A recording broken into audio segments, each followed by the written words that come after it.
Como o acordo da burguesia enriqueceu o mundo.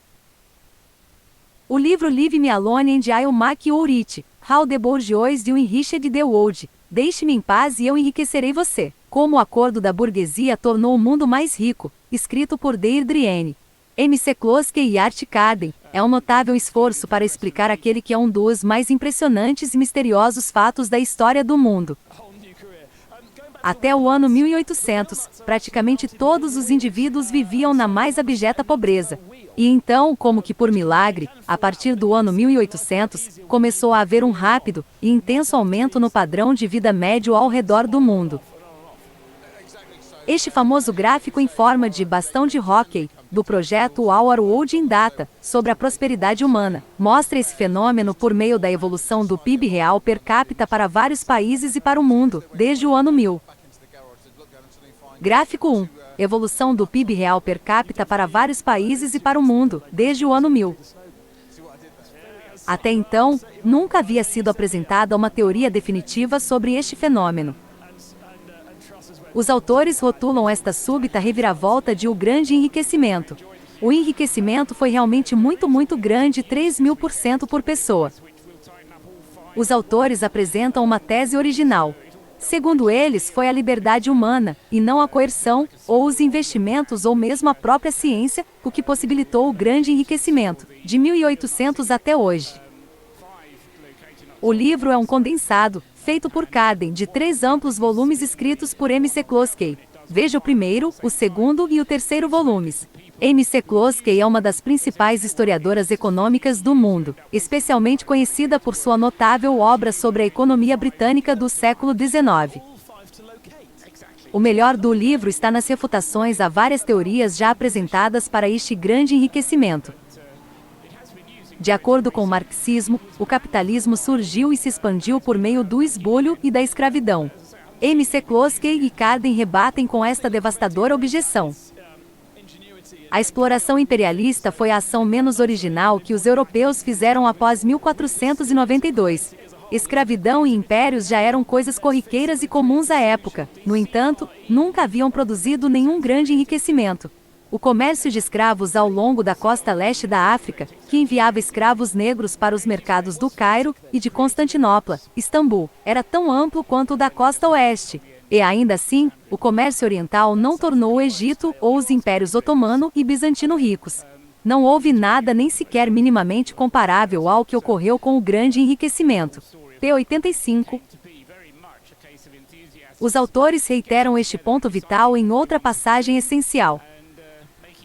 O que estamos dizendo, para sermos bem precisos, é que guerras, escravidão, imperialismo e colonialismo foram, como um todo, medidas economicamente estúpidas.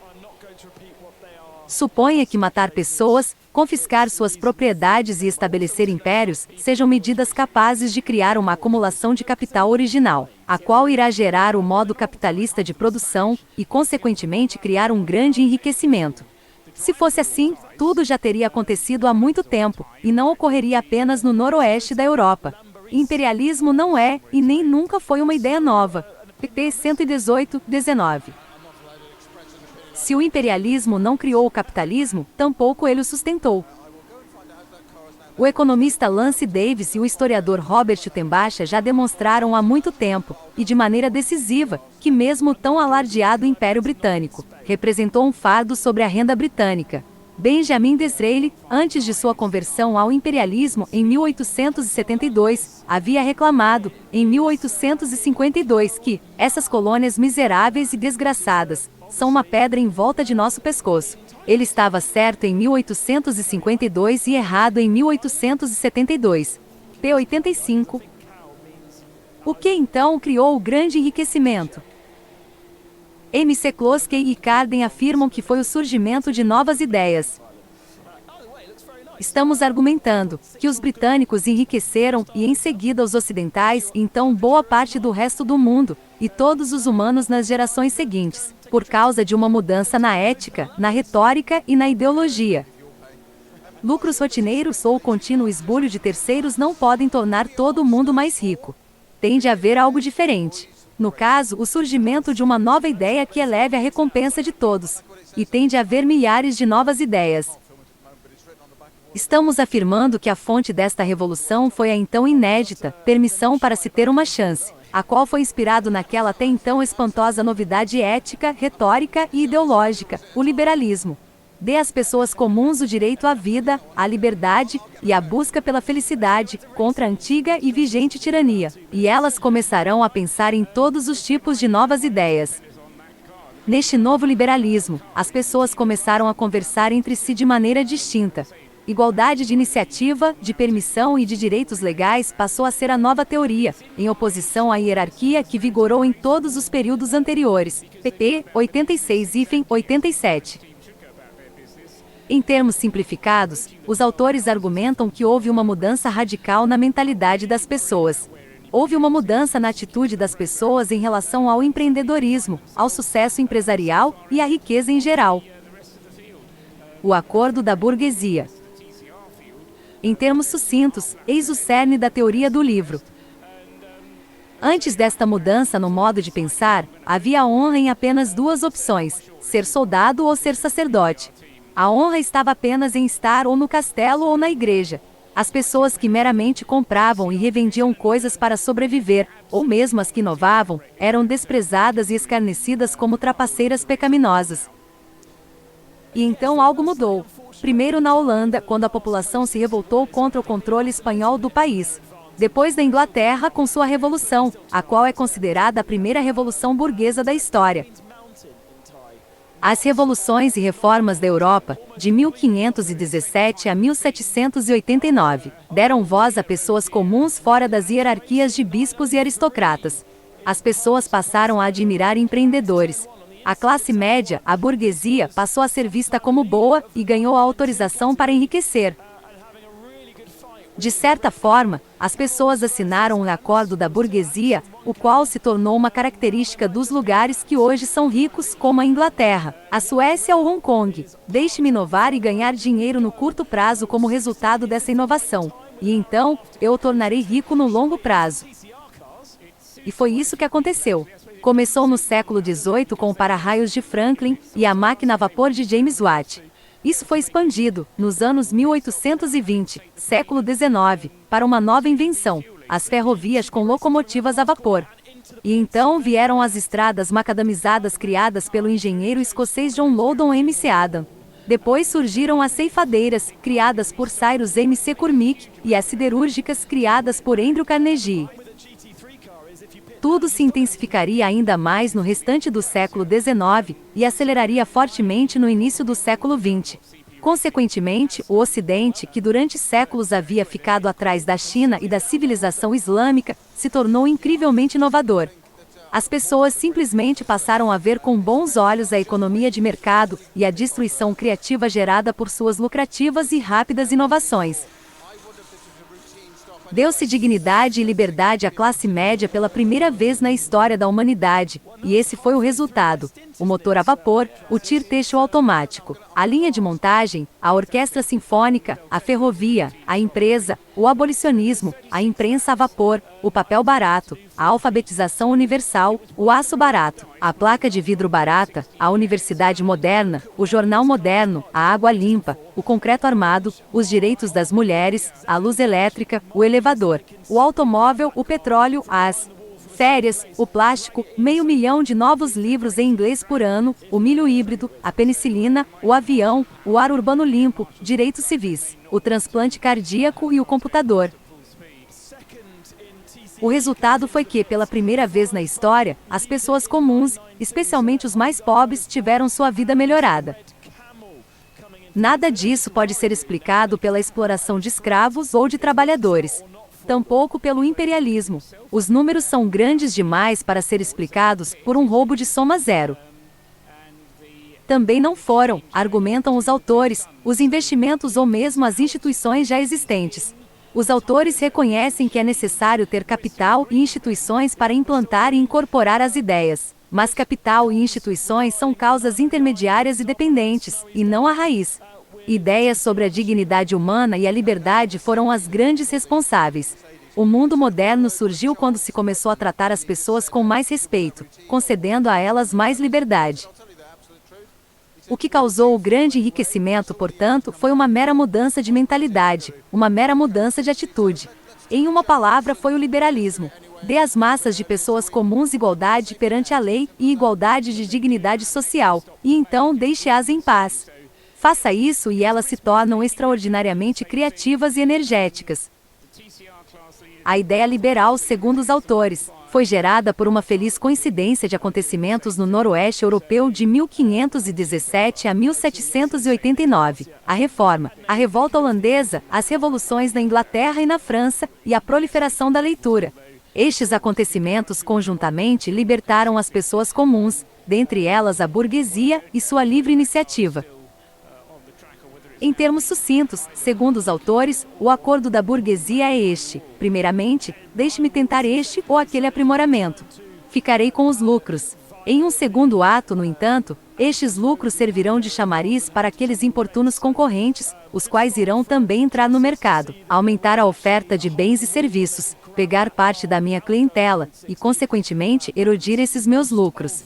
Já no terceiro ato, após todos os aprimoramentos e melhorias que criei terem se espalhado, eles farão com que você melhore de vida substantivamente e fique rico.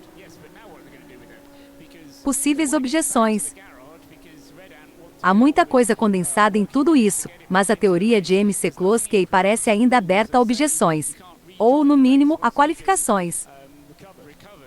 Como os autores corretamente observam, o grande enriquecimento se espalhou por todo o mundo, inclusive para a China, mas o alto crescimento econômico naquele país não foi acompanhado de liberalismo político. E isso não é meramente uma questão de a inércia do passado ser incapaz de acompanhar a teoria professada naquele país pelos defensores de reformas pró-mercado. Ao contrário, aqueles que abriram a economia chinesa jamais renunciaram à ditadura do Partido Comunista. Mesmo quando aplicada ao exemplo modelo da Grã-Bretanha, a teoria de McCloskey tem de ser modificada. Será que os liberais clássicos britânicos reivindicaram ter o mesmo status legal da coroa e da aristocracia? É fato que eles afirmaram possuir direitos legais que a coroa não poderia abolir, mas, com algumas exceções, eles não foram tão longe ao ponto de reivindicar a posição que McCloskey atribui a eles. Se, no entanto, não podemos aceitar completamente a teoria de McCloskey, temos de reconhecer seus consideráveis méritos, os quais são baseados em seu profundo conhecimento de história econômica. Infelizmente, isso não é o bastante para ela, de modo que ela se aventura em disciplinas como a história do pensamento político, na qual ela demonstra uma postura menos segura do que a que exibe na história econômica. Ela afirma que a visão em 1651, do filósofo inglês Thomas Hobbes era de que sem um rei todo-poderoso, haveria uma guerra de todos contra todos. Falso. Não mesmo. Hobbes supõe que, quando as pessoas são deixadas em paz, tendo de se virar por conta própria, elas se tornam cruéis, egoístas e incapazes de se auto-organizarem voluntariamente. Para domá-las, seria necessário haver um Leviatã, como ele o rotulou no título de sua obra de 1651, ou seja, uma grande besta chamada governo. Somente um rei com mãos de ferro seria capaz de manter a paz e proteger a civilização. P3, 4. Contrariamente ao que ela aqui sugere, o estado da natureza, para Hobbes, é o de uma sociedade sem governo nenhum, e não o de uma sociedade sem um monarca absolutista. Pessoas vivendo sob as monarquias limitadas da Idade Média, embora sua situação fosse insatisfatória para Hobbes, não estavam no estado da natureza. Adicionalmente, embora realmente seja verdade que Hobbes preferisse uma monarquia às outras formas de governo, ele reconhecia outros tipos de governo como legítimos. E, embora isso ainda seja motivo de debate, ele parece ter aceitado o reinado de Cromwell após ter retornado à Inglaterra. Sua abordagem sobre Rousseau é igualmente falha. Ela afirma que Rousseau imaginava que o direito de um indivíduo livre e digno de dizer não pode ser sobrepujado por uma misteriosa vontade geral da qual Rousseau, especialistas similares e burocratas do Partido Comunista seriam facilmente capazes de distinguir e impor a terceiros por meio de medidas coercitivas. P. 180.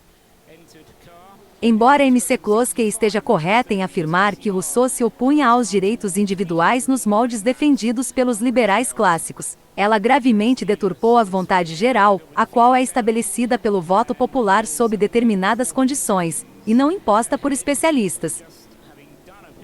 Em uma valiosa discussão, McCloskey afirma que a palavra honesto foi transferida de honra aristocrática para honra burguesa, p. 149.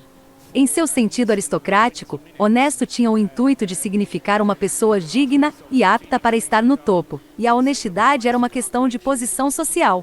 A moderna acepção da palavra honestidade para alguém que diz a verdade, e que mantém sua palavra aparece no inglês pela primeira vez em 1500, mas o significado, honorável por virtude de seu alto status social, domina seu uso até o século XVIII, p. 150.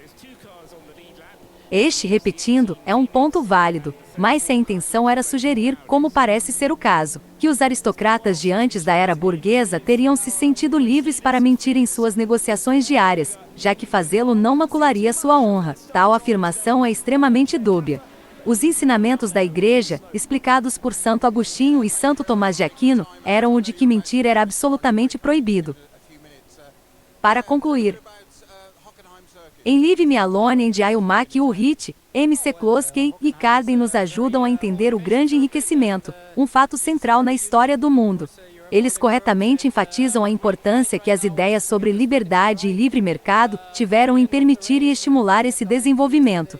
E eles decisivamente refutam mitos marxistas demais sobre a história econômica. Em minhas breves considerações acima, aventurei-me em fazer algumas poucas críticas ao livro. Ao final, não posso reclamar. Eu os deixei em paz, e eles me tornaram mais rico em conhecimento.